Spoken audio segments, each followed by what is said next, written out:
नमस्कार, आप सभी का स्वागत है। आप मेडुअल हिस्ट्री पढ़ रहे हैं और मेडुअल हिस्ट्री के अंतर्गत दिल्ली सल्तनत पढ़ रहे हैं। और दिल्ली सल्तनत में आज हम सभी पढ़ेंगे प्रशासन। जितने भी राजा उस टाइम के हुए उनका प्रशासन कैसा रहा, उन्होंने कैसे राजकाज किया, उसके बारे में जानेंगे। और दोस्तों, अगर आप चैनल पर पहली बार विजिट कर रहे हैं तो मैं आपकी जानकारी के लिए बता दूं, एशियंट हिस्ट्री में पढ़ा चुका हूं और उसकी एक प्लेलिस्ट मैंने पूरी बना दी है जिसमें आपको 12 वीडियो मिलेंगे। संपूर्ण है, एक भी टॉपिक इससे आपको ऐसा नहीं लगेगा कि आपने देखा नहीं है, पढ़ा नहीं है, आपको सब यहाँ मिलेगा। और मेरी गारंटी है यहाँ से कम 2 या 3 क्वेश्चन ज़रूर बनते हैं और हर एक एग्ज़ाम में बनते हैं और यहीं से मिलेंगे। मैं पूरी की पूरी आपको गारंटी देता हूँ इस बात की। हर एक चीज़ को हमने कवर किया है। अगर आप को लगता है कि एशियंट हिस्ट्री हमारी कमज़ोर है तो आप इस प्लेलिस्ट पर जाइए और पूरा का पूरा वीडियो रीच करिए। तो चलिए, पहला क्वेश्चन आपके सामने रखेंगे। इतिहासकार बर्नी ने दिल्ली के सुल्तानों के अधीन भारत में शासन को वास्तव में इस्लामी नहीं माना, क्योंकि इसका सही ऑप्शन ए होगा, अधिकतर आबादी इस्लाम का अनुसरण नहीं करती थी। दिल्ली सल्तनत के टाइम में काफ़ी लोग हिंदू थे, ठीक है। और ये जो आपका बर्नी है ना, ये पक्का इस्लामी था और इसीलिए इसने तुगलक वंश के एक शासक थे, मोहम्मद बिन तुगलक। ये ऐसा शासक था ना, इसीलिए इसकी बड़ी बुराई करता था ये बर्नी। इससे एक प्रकार से जलता था क्योंकि ये हिंदू विरोधी नहीं था मोहम्मद बिन तुगलक, और इसको हिंदू विरोधी ही पसंद थे बर्नी को। तो मैं तो भाई इसको नहीं पसंद करता बर्नी को। इतिहासकार भले था लेकिन दुष्ट था। अगला क्वेश्चन, सल्तनत काल के अधिकांश अमीर एवं सुल्तान किस वर्ग के थे? तो ये जो थे तुर्क वर्ग के थे। सुल्तान जो है केंद्रीय प्रशासन का प्रधान होता था। इसी तरह सल्तनत काल में प्रायः सभी प्रभावशाली पदों पर नियुक्त व्यक्तियों की अमीर की संज्ञा दी जाती थी और इन अमीरों का प्रभाव उस समय अधिक होता था जब सुल्तान अयोग्य और निर्बल तथा अल्पवयस्क होता था। निम्नलिखित कथनों पर विचार कीजिए। दिल्ली सल्तनत के राजस्व प्रशासन में राजस्व वसूली प्रभारी को आमिल कहा जाता था, ये बात सही है। दिल्ली के सुल्तानों की एकता प्रणाली एक प्राचीन देशी संस्था थी, ये बात गलत है। मीर बख्शी का पद दिल्ली के खलजी सुल्तानों के शासनकाल में अस्तित्व में आया, ये भी गलत है। तो इस तरीके से आपका ऑप्शन सिर्फ ए सही होगा, केवल एक। दिल्ली सल्तनत के राजस्व प्रशासन में प्रत्येक परगना मतलब ग्रामों का समूह पर एक आमिल या अमल गुजार की नियुक्त होती थी। तो आमिल का एक नाम और आपको मिल गया, अमल गुजार, जो राजस्व वसूली का प्रभारी होता था। अमिल या अमल गुजार, अगर अमल गुजार आपके पेपर में आता है तो कंफ्यूज मत रहिएगा, ठीक है। अब दूसरे ऑप्शन पे आते हैं। आपका ये जो एकता प्रणाली है ना, ये प्राचीन नहीं था, ये देशी संस्था ना होकर अरब की मौलिक प्रणाली थी, ठीक है, जिसका उद्भव पश्चिमी एशिया मतलब ईरान में हुआ था। इसे दिल्ली सल्तनत में इल्तुतमिश द्वारा लागू किया गया था। आपके एग्जाम में बार बार ये बात आती है कि एकता प्रणाली को किसने लागू किया था, तो इसको याद रखिएगा, इल्तुतमिश ने, ठीक है। और तीसरा ऑप्शन है मीर बख्शी। ये जो है सल्तनत काल में ना होकर ये कब था? मुग़ल काल में था। अभी आप मुग़ल काल नहीं पढ़े हैं, आगे पढ़ाऊंगा मैं तो उसके बारे में कायदे से चर्चा करेंगे, लेकिन अभी मैं ये बता दे रहा हूँ, मीर बख्शी का जो पद होता था वो मुग़ल काल में था। और ये जो है सैन्य विभाग का प्रमुख और मनसबदारों का भी प्रमुख होता था। अब एक प्रश्न उठता है कि अगर ये मीर बख्शी जो है मुग़ल काल में प्रमुख होता था सेना का, तो सल्तनत काल में कौन प्रमुख होता था? तो सल्तनत काल में सेना का प्रमुख होता था दीवान ए आरिज। अगला क्वेश्चन, निम्नलिखित में से कौन सी एक विशिष्टता एकता व्यवस्था की नहीं है? एकता एक राजस्व एकत्रित करने की व्यवस्था थी, ये बात सही है। सियासतनामा एकता व्यवस्था की जानकारी का स्रोत था, ये भी बात सही है। एकता से एकत्रित राजस्व सीधा सुल्तान के खाते में जाती थी, यही बात आपकी गलत है। मुक्ति को एकता से एकत्रित राजस्व से सैनिक रखने पड़ते थे, ये भी बात सही है। भारत में सल्तनत काल के दौरान इल्तुतमिश द्वारा एकता प्रणाली का प्रचलन किया गया था। एकता व्यवस्था के तहत एकता के धारक एकतादार या मुक्ति जिसे कहा जाता था, उस क्षेत्र से राजस्व और करों को एकत्रित करने की जिम्मेदारी थी उसकी। इक्ता से एकत्रित राजस्व सीधा सुल्तान के खाते में नहीं जाता था, बल्कि इसी राजस्व से मुक्ति अपने सैन्य और प्रशासनिक व्यय पूरे करता था। ठीक है, और इस राजस्व से सुल्तान की सेवा हेतु सैनिक रखने पड़ते थे। खालिसा भूमि से प्राप्त आय सीधे सुल्तान के खाते में जाती थी। ये बात ध्यान में रखिएगा, जो खालिसा भूमि होती थी उससे जो आय होता था सीधे राजा उसको लेता था। अबू अली हसन इब्न अली तुसी निज़ाम उल मुल्क की फ़ारसी पुस्तक सियासतनामा प्रारंभिक इक्ता व्यवस्था का विवरण मिलता है। अगर आप इक्ता प्रथा की बात करें तो ये किस में मिलेगा, तो सियासतनामा में मिलेगा आपको। और इस पुस्तक का लेखक कौन है, तो निज़ाम उल मुल्क। मध्यकालीन भारत के संदर्भ में निम्नलिखित में से कौन सा आकार की दृष्टि से आरोही क्रम में सही अनुक्रम है, तो इसका पहले परगना होगा, फिर सरकार होगा, फिर सूबा होगा। मध्यकालीन भारत के संदर्भ में संपूर्ण साम्राज्य को सूबा में बांटा गया था। सूबेदार सूबे के शासन का प्रमुख अधिकारी होता था। प्रशासन की दृष्टि से प्रत्येक सूबे को अनेक इकाइयों में बांटा गया था। इन इकाइयों को सरकार कहा जाता था। ठीक है, प्रत्येक सरकार का प्रमुख अधिकारी फौजदार होता था। प्रत्येक सरकार को पुनः परगना या महल में विभाजित किया गया था। यहाँ का प्रमुख अधिकारी सिकदार होता था। परगनों के अंतर्गत गांव होते थे जिन्हें मावदा या दीह कहा जाता था। ठीक है, मावदा के अंतर्गत बहुत छोटी छोटी बस्तियां होती थी जिन्हें नागला कहा जाता था। शाहजहां के शासनकाल में परगना तथा सरकार के बीच एक और इकाई का निर्माण किया गया जिसे चकला कहते थे, तथा इसके अंतर्गत कुछ परगने आते थे। ठीक है, दिल्ली सल्तनत में दीवान अर्ज विभाग की स्थापना किसने की थी, तो बहुत ही इंपॉर्टेंट क्वेश्चन है, और इसे किया था बलबन ने। अब आपको मन में एक बात उठ सकती है कि दीवान अर्ज जो है ये क्यों स्थापित किया गया, क्यों इसे बनाया गया इस विभाग को, तो सेना को सुदृढ़ करने के लिए। और बलबन ने इमाद मुल्क को दीवान आरिज नियुक्त किया था। दीवान अर्ज या दीवान आरिज मतलब सैन्य मंत्री। ठीक है, और इसे जो है रावत अर्ज की उपाधि दी गई थी। आरिज विभाग का मुख्य कार्य सैन्य भर्ती, सेना को अस्त्र शस्त्र से सुसज्जित करना तथा वेतन वितरण आदि की काम होता था। ठीक है, अगला क्वेश्चन, निम्नलिखित युग्मों में से कौन सा सही रूप में सुमेलित है, तो यही आपका सम्मिलित है दीवान बंदगान फिरोज शाह तुगलक के द्वारा। यह विभाग दासों की देखरेख करता था। फिरोज के शासनकाल में दासों की संख्या में वृद्धि बहुत ज़्यादा हुई थी। अफीक के लेखानुसार राजधानी तथा प्रांतों में दासों की संख्या बढ़कर 1,80,000 तक हो गई थी।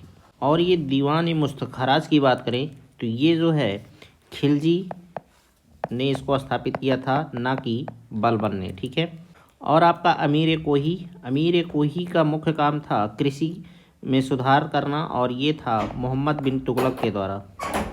दीवान अर्ज इसकी स्थापना जो है बलबन ने कराया था, और जो है इसका मुख्य काम था क्या था, सैनिक विभाग को देखरेख करना। ठीक है, आई होप आपको डिटेल समझ में आ गया होगा। अगला क्वेश्चन, सल्तनत काल में दीवान अमीर कोही विभाग निम्नलिखित में से किससे संबंधित था, तो ये जो है आपका कृषि से संबंधित था।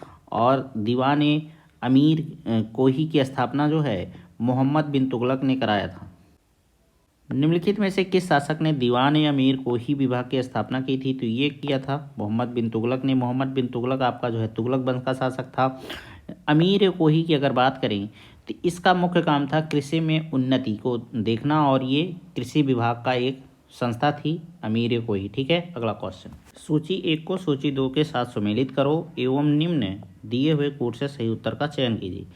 दीवान अर्ज जो है ये आपका सेना विभाग से संबंधित है। दीवान रिसालत जो है ये धार्मिक मुद्दों से संबंधित था। दीवान इंसा जो है सरकारी पत्र व्यवहार से संबंधित था। और दीवान वजारत जो है वित्तीय मामलात से संबंधित था। तो इस तरीके से आपका सही ऑप्शन जो है डी होगा, 4-1-2-3। दीवान अर्ज विभाग संबंधित था, तो ये आपका जो है रक्षा विभाग से संबंधित था। और दीवान अर्ज के मुखिया जो हैं आरिज ए मुमालिक होता था। और इस विभाग की स्थापना आप सभी जानते हैं कि बलबन ने कराया था।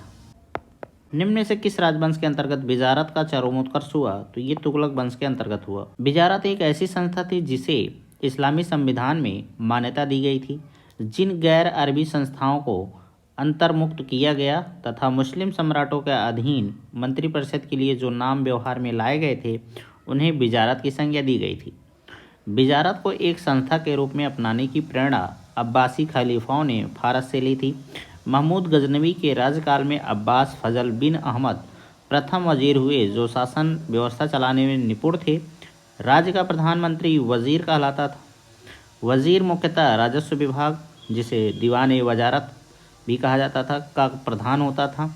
इस दृष्टि से वह लगान, कर व्यवस्था, दान तथा सैनिक व्यय आदि सभी की देखभाल करता था। तुगलक काल मुस्लिम भारतीय विजारत का स्वर्ण काल था। फिरोज तुगलक के समय वजीर का पद अपने चरमोत्कर्ष पर जा पहुंचा। गयासुद्दीन तुगलक ने अपने कार्यकाल में एक नया प्रयोग किया, जिसके अंतर्गत उसने भूतपूर्व वजीरों ख्वाजा खातिर, ख्वाजा मुहज्जब तथा निज़ामुल मुल्क जुनैदी को सम्मानपूर्वक आमंत्रित किया और वह न केवल महत्वपूर्ण मामलों पर उनसे सलाह लेता था बल्कि उनके विचारों को भी महत्व देता था। तो ये था इस क्वेश्चन का डिटेल। अगला क्वेश्चन, मध्यकाल की सरकार एक समग्र संरचना थी, ये विलय था। तो ये विलय था फारस, अरब, तुर्क, मंगोल, भारतीय तत्वों का। निम्नलिखित में से कौन भूमि उत्पाद पर लगने वाले कर को इंगित करता है? पहला तो आपका खराज है, ठीक है, दूसरा उस्र है और तीसरा मुक्तई है। खुम्स नहीं है आपका, खुम्स जो है भूमि कर नहीं था बल्कि ये था लूट का माल। खुम्स होता लूट का माल क्या है कि जब सेना कहीं किसी गांव पर, किसी राज्य पर चढ़ाई करती थी और जो लूट लेते थे सैनिक लोगों से, तो वो बंटता था बाद में, तो उसी को खुम्स कहा जाता था। भारत के किस मध्यकालीन शासक ने एकता व्यवस्था प्रारंभ की थी? तो ये आपका इल्तुतमिश था। इसके बारे में पहले भी बता चुका हूँ गुलाम वंश के अंतर्गत जब इल्तुतमिश की बात कर रहा था। तो ये आप दिमाग में गड़ा लीजिए और बार बार ये क्वेश्चन आपके एग्जाम में पूछा जाता है। एकता व्यवस्था की शुरुआत किसने की थी? तो इल्तुतमिश ने की थी। यह हस्तांतरणीय लगान अधिन्यास था। यह भूमि का एक विशेष खंड होता था जो सैनिक या सैनिक अधिकारियों को प्रदान किया जाता था, किंतु वे इस भूभाग के मालिक नहीं होते थे, वे केवल लगान का ही उपभोग कर सकते थे। ठीक है, अगला क्वेश्चन, सल्तनत काल में भू राजस्व का सर्वोच्च ग्रामीण अधिकारी कौन था? तो ये था आपका चौधरी। ठीक है, सल्तनत काल में शासन की सबसे छोटी इकाई ग्राम होती थी और ये हर टाइम पीरियड में रही है छोटी इकाई ग्राम ही, इसमें आप कंफ्यूज मत रहिएगा, जो स्वशासन तथा पैतृक अधिकारियों की व्यवस्था के अंतर्गत थी। ग्राम स्तर पर चौधरी भू राजस्व का सर्वोच्च अधिकारी था। इस प्रकार राज्य के कर्मचारियों का किसानों से प्रत्यक्ष संपर्क नहीं था, बल्कि वे वंशानुगत और परंपरागत से चले आ रहे गांव तथा जिले के अधिकारियों से संपर्क रखते थे और किसानों से लगान वसूल कर उन्हें देते थे। मुक्ति और वली कार्यों की देखरेख के लिए सुल्तान ख्वाजा नामक एक अधिकारी की नियुक्ति करता था। अगला क्वेश्चन, सर्व कर लगाया जाता था। तो ये आपका सिंचाई पर लगाया जाता था। फिरोज शाह तुगलक ने कुरान के नियमों की दृष्टि में रखकर इस कर का निर्धारण किया था। उसने जो है कुरान में अनुमोदित 4 तरह के कर लगाने की अनुमति दी। एक था आपका खराज, दूसरा था जजिया, तीसरा खुम्स और चौथा जकात। जवाबित का संबंध किससे था? तो ये राज्य कानून से होता था। हदीस है एक, तो ये आप इस्लामी कानून के बारे में इसको जानते रहिए कि हदीस जो है इस्लामी कानून है। इस्लाम धर्म के मूल स्रोत कुरान के बाद दूसरा स्थान इसी का है। ठीक है, किसका? हदीस का। दोनों को मिलाकर इस्लाम धर्म की संपूर्ण व्याख्या और इस्लामी शरीयत की संरचना होती है। अगला क्वेश्चन, सल्तनत काल में फवाजिल का अर्थ था। तो इस समय इसका अर्थ था इक़्तादारों द्वारा सरकारी खजाने में जमा की जाने वाली अतिरिक्त राशि। सल्तनत काल की 2 प्रमुख मुद्राओं का पता निम्नलिखित कूट से करें। दाम, जीतल, रुपया और टंका। तो सल्तनत काल में आपका जो है जीतल चलता था और टंका चलता था। तो इस तरीके से आपका ऑप्शन डी होगा 2 और 4। इल्तुतमिश पहला तुर्क शासक था जिसने शुद्ध अरबी सिक्के चलाए। मुद्रा प्रणाली में उनका योगदान दिल्ली सल्तनत के शासकों में सर्वाधिक है, क्योंकि इसी ने 2 प्रमुख सिक्के अर्थात चांदी और टका और तांबे का जीतल प्रचलित किया था। ससगनी भी चांदी का सिक्का था। टका एवं जीतल का अनुपात जो है 1:48 में हो रहता था। ठीक है, अगला क्वेश्चन, निम्न में से किसने टका नामक चांदी का सिक्का चलाया था? तो ये इल्तुतमिश ने चलाया था, अभी इसके बारे में मैंने चर्चा की थी। अगला क्वेश्चन, उत्तर भारत में चांदी का सिक्का टका जारी करने वाला कौन मध्यकालीन शासक था? तो ये इल्तुतमिश था। इसको इंपॉर्टेंट है, याद रखिएगा इस क्वेश्चन को। अगला क्वेश्चन, सल्तनत काल के सिक्के टका, ससगनी एवं जीतल किन धातुओं के थे? तो ये आपके चांदी और तांबा के होते थे। किसके सिक्कों पर बगदाद के अंतिम खलीफा का नाम सर्वप्रथम अंकित हुआ? तो ये था अलाउद्दीन मसूद शाह। इसका टाइम पीरियड जो है 1242 से लेकर 46 ईस्वी के मध्य रहा। ठीक है। और अगर बात करें बगदाद के अंतिम खलीफा कौन थे, तो ये मुस्तसीम थे। ये जो है 1242 से 1258 के मध्य खलीफा रहा। ठीक है। इल्तुतमिश के सिक्के पर खलीफा अल मुस्तसीर का नाम उल्लिखित था, जो 1226 से 1242 ईस्वी तक खलीफा रहा। तो दोस्तों ये था बहुत ही छोटा वीडियो, लेकिन काम का वीडियो। प्रशासन था दिल्ली सल्तनत का, इसके बारे में आपने जाना। अब अगला आप जानेंगे दिल्ली सल्तनत के अंतर्गत कला और स्थापत्य को पढ़ेंगे। और ये भी बहुत ही छोटा वीडियो होगा, लेकिन काम का होगा। लगभग सारे एग्ज़ामों में इनसे क्वेश्चन आपको एक आध ठो मिल जाते हैं, तो आप ध्यान से पढ़िए। और अगर आपको काम का वीडियो लगा हो तो चैनल को सब्सक्राइब कर सकते हैं, शेयर कर सकते हैं। नमस्कार, जय हिंद, जय भारत।